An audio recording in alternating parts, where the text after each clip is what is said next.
সাইয়েদনা সুমামা ইবনে উসাল রাদিয়াল্লাহু তাআলা আনহুর কথা মনে পড়ে যায়।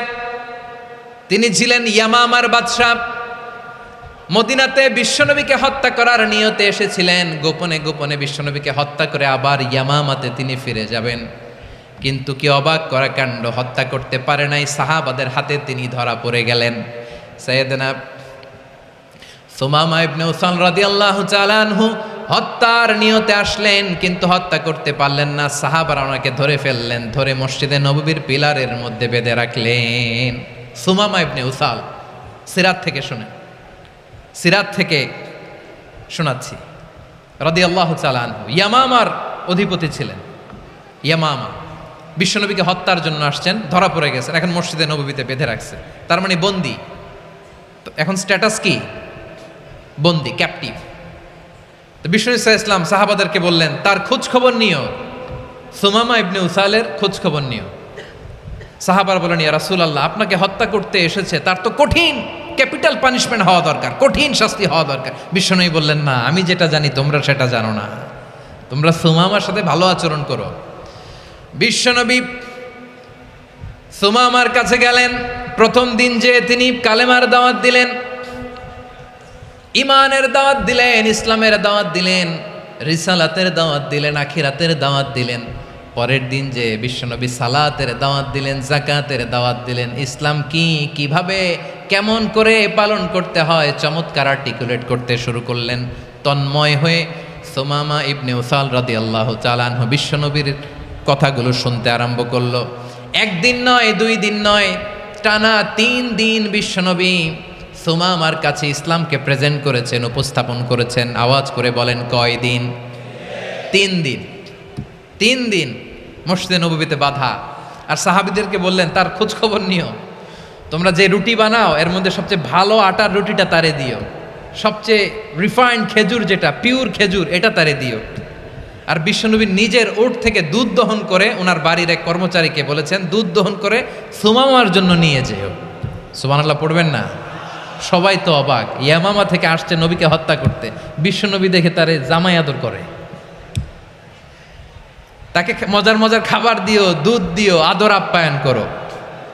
1 দিন নয়, 2 দিন নয়, টানা 3 দিন বিশ্বনবী এভাবে সুমামার কাছে যেয়ে ইসলামকে প্রেজেন্ট করতে আরম্ভ করলেন, ইসলামকে উপস্থাপন করতে শুরু করলেন।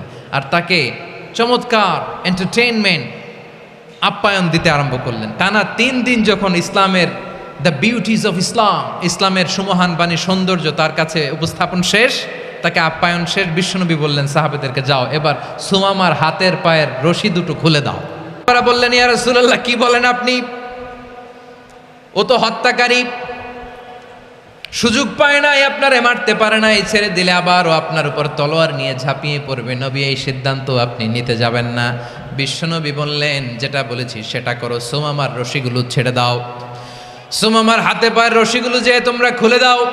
সাহাবারা তর্ক জুড়ে দিলেন, লা ইয়া রাসূলুল্লাহ, এমনটা করবেন না, তো ভয়ঙ্কর, ভয়ঙ্কর খুনি, কি জানি কি হয়ে যায়। বিশ্বনবী বললেন, না, তার হাতে পায়ের রশিগুলো খুলে দাও।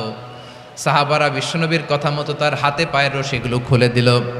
সুমামা মুহূর্তের মধ্যে মসজিদে নববী থেকে বের হয়ে ইয়ামামায় ফিরে না যে মসজিদে নববীর পাশে একটা খেজুর বাগান ছিল, সেখানে চলে গেলেন। সেখানে একটা ছোট্ট কুয়া ছিল, কুয়ার পানি দিয়ে তিনি গোসল করলেন। সুবহানাল্লাহ পড়েন। কুয়ার পানি দিয়ে গোসল করে মসজিদে নববীর সামনে এসে বিশ্বনবী এবং সাহাবাদের সামনে দাঁড়িয়ে সাব্বাবা উঁচু করে বললেন, আশহাদু আল্লা ইলাহা ইল্লাল্লাহ ওয়া আশহাদু আন্না মুহাম্মাদান আবদুহু ওয়া রাসূলুহু। আল্লাহু আকবার। আমি সাক্ষ্য দিচ্ছি আল্লাহ ছাড়া কোনো ইলাহ নাই, আর মুহাম্মদ আল্লাহ তাআলার প্রেরিত বান্দা এবং রাসূল। প্রিয় ভাইয়েরা, ইহসান দিয়ে যা জয় করা যায়, কঠোরতা দিয়ে সেটা কঠিনকালেও জয় করা যায় না। আওয়াজ করে বলেন, ঠিক কি না? এবার সুমামা দাঁড়িয়ে বলে, ওগো নবী, আমি তো কালিমা পড়ে মুসলমান হয়ে গেলাম, এবার শোনেন, এই মুহূর্তের আগে আপনার চেহারার চাইতে নিকৃষ্ট কোনো চেহারা আমার কাছে ছিল না, কিন্তু শাহাদা পাঠ করার পরে আপনার চেহারার চাইতে উত্তম শ্রেষ্ঠ কোনো চেহারা আমার কাছে আর নাই। ও নবী, আজকের দিনের আগে ইসলাম ধর্মের চেয়ে নিকৃষ্ট অপছন্দনীয় কোনো ধর্ম আমার কাছে ছিল না, কিন্তু এই মুহূর্ত থেকে ইসলামের চেয়ে সেরা শ্রেষ্ঠ পছন্দনীয় কোনো ধর্ম আমার কাছে নাই। নবী গো, আজকের দিনের আগে মদিনার চাইতে অপছন্দনীয় নিকৃষ্ট কোনো শহর আমার কাছে ছিল না, কিন্তু এই মুহূর্তের পর থেকে মদিনার চাইতে কোনো শ্রেষ্ঠ শহর আমার জানা নাই। সে ছিল গমের বড় ডিলার, গম বেচত। কি বেচত? তার গম কিনে মক্কার লোকেরা রুটি খাইতো। সে ঘোষণা দিল, আজকে থেকে মক্কাবাসীদের জন্য সব গম আমি হারাম করে দিলাম, মক্কাবাসী এখন না খেয়ে মরে। সুবহানাল্লাহ পড়বেন না? মক্কাবাসী বিশ্বনবীর কাছে আসলেন, এসে বললেন, মুহাম্মদ, আমরা তো তোমার ভাই, তোমার চাচা, তোমার ভাতিজা, তোমার আত্মীয়, তুমি সুমামারে বলো সে যেন আবার গমের সাপ্লাই মক্কার জন্য অনুমতি দিয়ে দেয়। বিশ্বনবীর অনুমতি ক্রমে সুমামা আবার মক্কাতে গম পাঠাতে শুরু করলো। পড়েন সুবহানাল্লাহ। ইহসান, ইহসান দিয়ে আপনি যেটা জয় করতে পারবেন, you can win the heart of your enemies. ইহসান দিয়ে আপনি আপনার শত্রুর হৃদয়কে জয় করতে পারবেন। আওয়াজ করে বলেন ঠিক কিনা?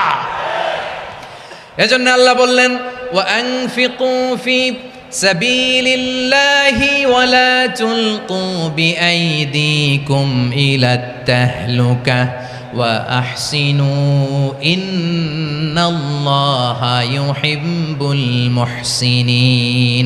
তোমরা আল্লাহর রাস্তায় দান করবে আর নিজেরা নিজেদেরকে ধ্বংসের হাতে ঠেলে দিও না। তোমরা একে অপরের প্রতি ইহসান করবে, কারণ ইহসানকারীদেরকে আল্লাহ বড্ড ভালোবাসেন। সুবহানাল্লাহ পড়েন। আবার সূরা রহমানে আল্লাহ বললেন, হাল জাযাউল ইহসানি ইল্লাল ইহসান ফাবিআইয়ি আলা, সবাই পড়েন, ফাবিআইয়ি আলাই রাব্বিকুমা তুকাযযিবান। ইহসানের প্রতিদান হিসেবে ইহসানি হয়। বিশ্বনবী সুমামার প্রতি যেমন ইহসান করেছেন, সুমামাও ঠিক তেমন ইহসান ফিরিয়ে দিয়েছে। ঠিক কিনা বলেন?